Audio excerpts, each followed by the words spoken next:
El capítulo pasado escuchamos la voz oficial, lo que tiene que decir la CFE y sus planes a futuro en cuestión de energía solar y otras renovables. Hoy vamos a escuchar la realidad económica y regulatoria del sector. Para eso tenemos en entrevista a Gonzalo Monroy, consultor con 22 años de experiencia. Mi primera pregunta relacionada a todo el tema financiero y a todo el tema de la inversión. Con toda la experiencia que usted ha tenido dentro de este sector, ¿cómo calificaría el clima actual para la inversión en proyectos de energía solar a gran escala en México en comparación, digamos, con hace 6 o 7 años? Es un clima de inversión muy incierto. Eso es donde estamos al día de hoy. Hay que entender que el sistema eléctrico mexicano y en general el sistema energético en su conjunto ha cambiado radicalmente en las últimas, yo te diría prácticamente un poco más de 10 años. Pasamos de una reforma con Enrique Peña Nieto, que era una reforma de apertura y que donde se buscaba de una manera activa, proactiva, tener una mayor participación privada, especialmente con un impulso hacia las energías renovables. ¿Qué fue lo que vimos? Mecanismos muy claros. Vimos, por ejemplo, la introducción de los certificados de energía limpia. Vimos algún tipo de preferencia en términos de la interconexión a la transmisión. Vimos, obviamente, los mecanismos de las subastas eléctricas, que por sus características ofrece una muy buena alternativa para CFE como comprador de esa energía, de los mecanismos que ofrecían los precios que ofrecían tanto las energías renovables, principalmente las eólicas y las solares. Los resultados es que en su momento, estábamos hablando de 2015, tuvimos en México el precio más barato de electricidad en materia eólica y el segundo más bajo de energía solar en su momento, solamente superados por Oman. Obviamente este clima de inversión que se empezó a hacer en sus dos primeras subastas, la tercera se cancela cuando llega el presidente López Obrador. Y es ahí donde viene un vuelco muy importante. Vemos en el sexenio de 2018 a 2024 un clima prácticamente de hostigamiento. ¿Qué ocurre? En la visión del presidente López Obrador, de lo que se trata es de darle esta preeminencia, predominancia a la CFE como ser el despachador, digamos que de preferencia. Todo esto es muy importante mencionarlo, Marco, a través del mecanismo de despacho, que no es otra cosa más que a qué plantas le vamos a ir comprando la energía y en qué orden. El criterio es bastante claro. Era el costo variable de corto plazo. Palabras más, palabras menos, es el costo del combustible. Si tenemos esto como criterio, sabemos que el orden de asignación va a ser bastante predecible. Vamos a ver que el sol es gratuito, el viento es gratuito, el agua, que será las hidroeléctricas, es gratuito. Ya tenemos todos los costos depreciados de Laguna Verde, la planta nuclear, también ahí lo vamos a meter. La parte del calor que viene de la tierra, la geotermia, también va a ir ahí.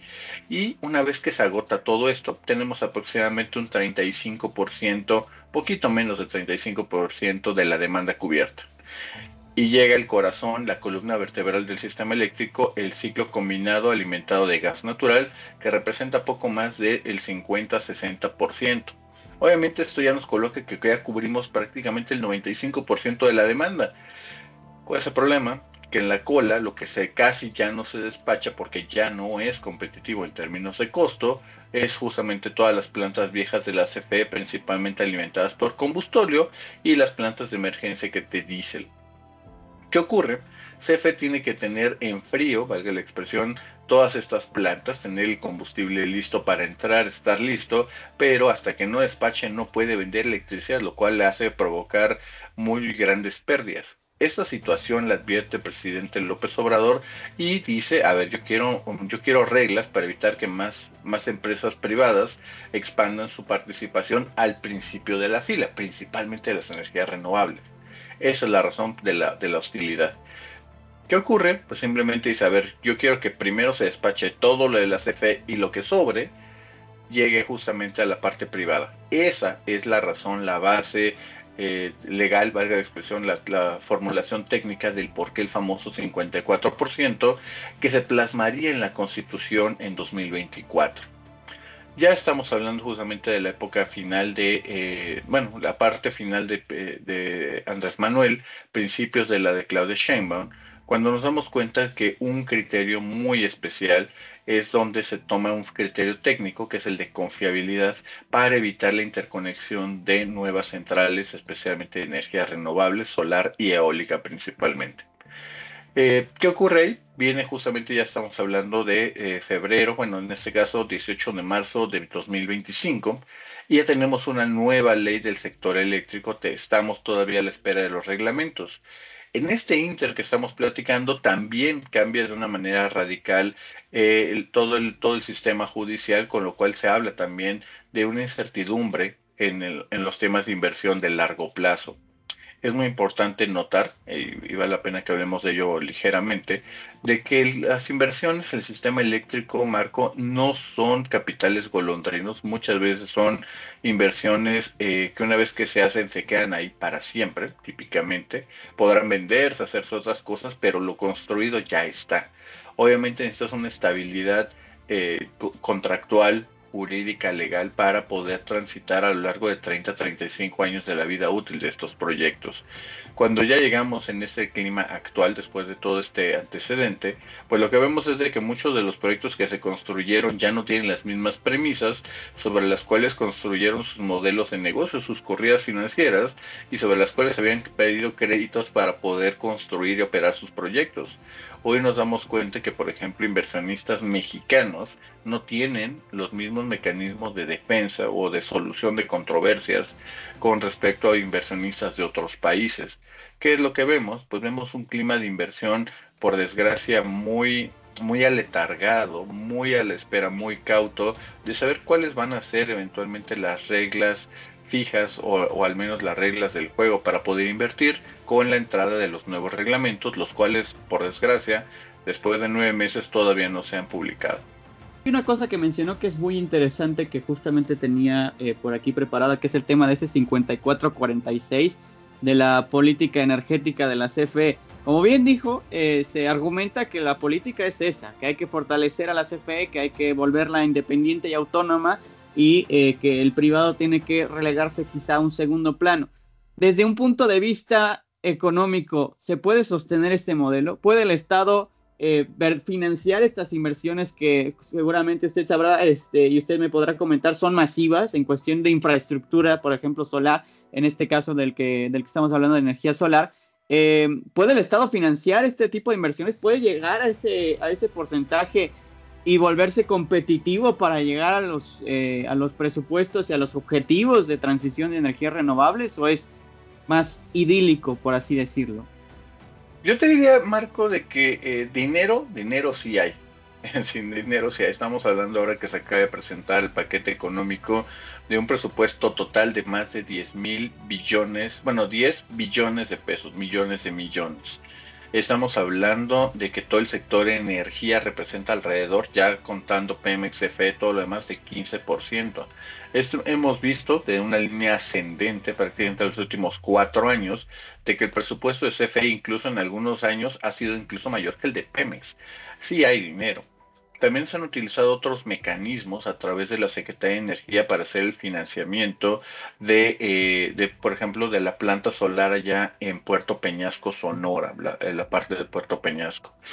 Hemos visto que, por ejemplo, ahí se habla de la planta solar más grande de toda Latinoamérica, pero en realidad estamos hablando de que en su primera fase, sus primeras 2 fases, todavía sigue siendo un parque bastante mediano que no compite con algunos parques privados, como algunos que están en Tamaulipas y Coahuila, que esos sí son genuinamente casi llegando a más de 1000 megawatts. Acá estamos hablando de una cosa que apenas raya los 320. Yo te diría que no es un tanto de la parte del dinero, requiere mucho más la complejidad de todo el sistema. ¿Dónde está hoy? Yo te diría que es ahí donde está el cuello de botella real del sistema eléctrico, en la transmisión. Hoy, pues, digamos que lo que empezó como un pretexto que tenía la CFE de no interconectar, que era de que no había un reforzamiento en la red nacional de transmisión, hoy es una realidad. Hoy, aunque haya proyectos solares listos para entrar, simplemente CFE, todavía tiene como monopolio legal desde 1960 la transmisión y distribución, pues simplemente no pueden hacer esas inversiones hasta que CFE las haga.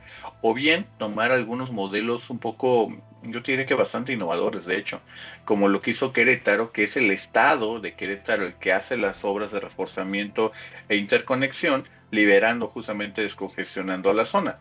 El resultado es que lograron aterrizar este data center de Google, perdón, de Amazon, en su estado. Pero obviamente los estados, lo saben muy bien, casi nunca tienen la cantidad de suficiente dinero para hacer este tipo de obras. Obviamente aquí tendremos que ver qué es lo que pretenden hacer en este sentido. Contestando puntualmente la primera parte de tu pregunta acerca del 54-46, la realidad es de que tiene una implicación económica bastante fuerte.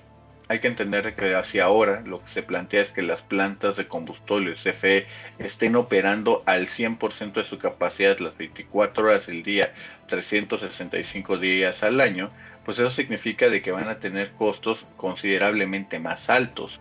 Y podemos hablar de algunas cifras, estamos hablando que ahorita, al menos con datos de agosto, obviamente vemos que el costo de la generación por combustible es casi 7 veces más alta que la de la energía solar.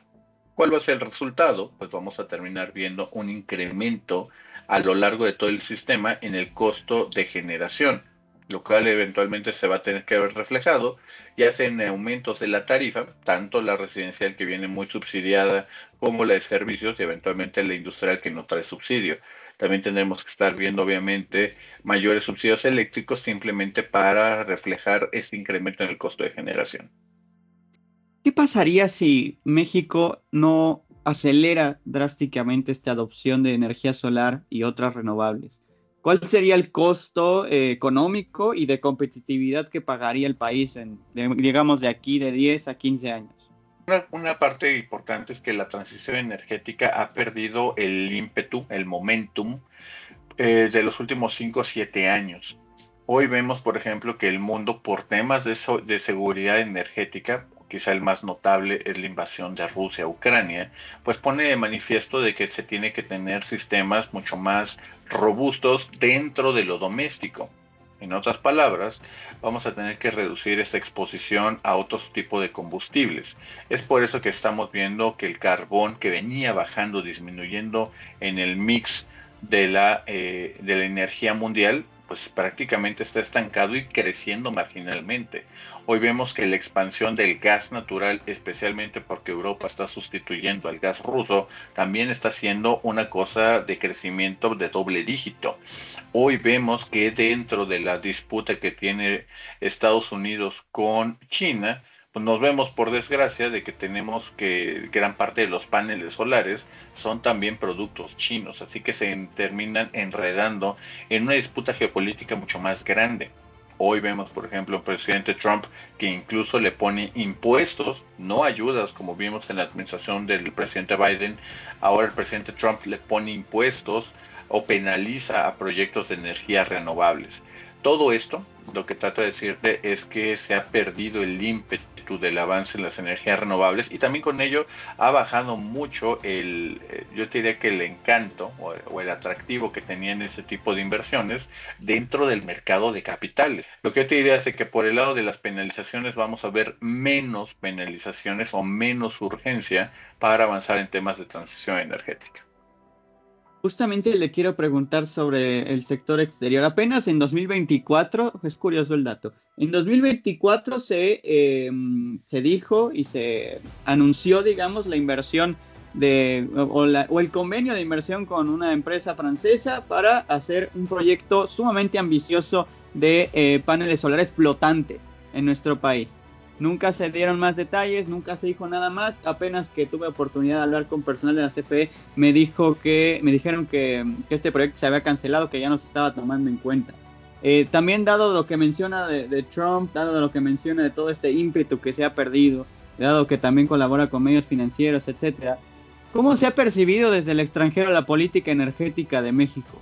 ¿Se ha perdido de verdaderamente el México, que era un país atractivo para grandes capitales de energía limpia, especialmente por el potencial que tiene nuestro país?